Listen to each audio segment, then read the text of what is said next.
के घर हुई छापेमारी, 5 वाहन और कंपनी कागज जब्त किए गए हैं। कई हथियारों के लाइसेंस भी निरस्त करने की प्रक्रिया शुरू की गई है। पुलिस ने लकआउट नोटिस भी जारी किया है। अभी तक 4.5 करोड़ रुपए जो है वो बैंक खातों में फ्रीज कराए गए हैं। करीब 180 करोड़ की संपत्ति सीज की गई है और अब तक 6 आरोपी गिरफ्तार कर लिए गए हैं। रवि और लेडी डॉन काजल झा भी इस मामले में फरार बताई जा रही है। हालांकि रवि को पकड़ने के लिए लगातार पुलिस दबिश भी दे रही है। वहीं लाइसेंस भी निरस्त किए गए हैं जो हथियार रवि के पास थे, और लगातार पुलिस कोशिश कर रही है कि रवि के परिवार से भी संपर्क साधा जा सके। खबर पर ज्यादा जानकारी के साथ संवाददाता अमित चौधरी हमारे साथ जुड़े हुए हैं। अमित, तो देखिए लगातार चौंकाने वाले खुलासे जो है वो देखने को मिल रहे हैं।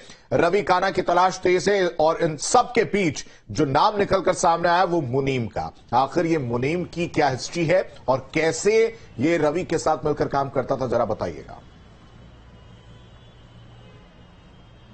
देखिए, पिछले 1 दशक से अगर बात की जाए तो स्क्रैप के काले कारोबार को अंजाम दिया जा रहा था। ग्रेटर नोएडा में अलग अलग इलाकों को एक गोदाम खरीदने के बाद ट्रकों में जाने वाले सरिया को भी चोरी किया जाता था और नोएडा, ग्रेटर नोएडा और गाजियाबाद में जो बड़ी कंपनियां हैं उनके जो स्क्रैप निकलता है उसका टेंडर लेने के लिए वर्चस्व और दबाव, यानी कई जो गैंग है, सुंदर भाटी और अनिल दुजाना गैंग के दबाव में टेंडर कम दाम पे लिया जाता था, अपने मनचाही रेट पर टेंडर लिया जाता था। और इसमें सबसे बड़ा नाम जो मुनीम का सामने आया। मुनीम पर पिछले दिनों कार्रवाई की गई थी। तत्कालीन कमिश्नर ने मुनीम और उसके 2 बेटों के खिलाफ गैंगस्टर की कार्रवाई की और उसकी करोड़ों रुपए की संपत्ति जब्त की थी।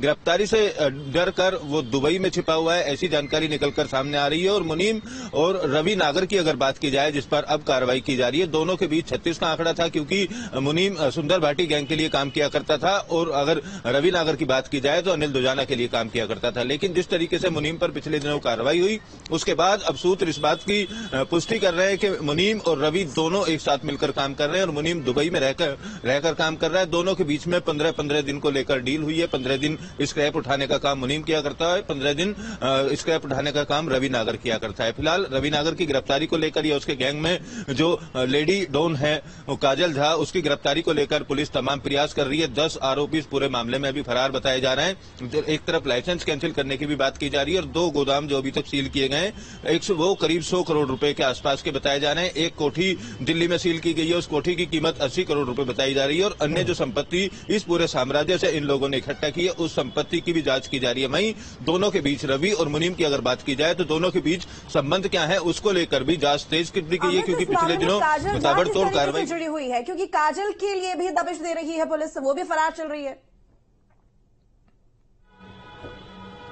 देखिए, काजल की अगर बात की जाए तो काजल दिल्ली के न्यू फ्रेंड्स कॉलोनी की रहने वाली और तकरीबन 10 साल पहले रवि काना और रवि नागर के संपर्क में आई थी। उसके पास नौकरी मांगने के लिए वो आई थी, लेकिन धीरे धीरे दोनों के बीच में दोस्ती हुई और आपस में इतना विश्वास हुआ कि एक कंपनी का डायरेक्टर तक काजल को रवि नागर द्वारा बना दिया गया। एक लेडी डॉन के तौर पर इस पूरे गैंग का संचालन काजल झा करती थी। स्क्रैप का टेंडर किन कंपनियों से लेना है, किस रेट पर लेना है और किन किन ट्रक से सरिया चोरी करना है, माल कहां पर भेजना है, एक एक लेखा जोखा काजल के देख रेख में हुआ करता था और पूरे गैंग के ऊपर काजल का विशेष प्रभाव था, जो पुलिस की जांच में अभी तक निकल कर आया, जिसके चलते काजल पर गैंगस्टर की कार्रवाई भी की गई है।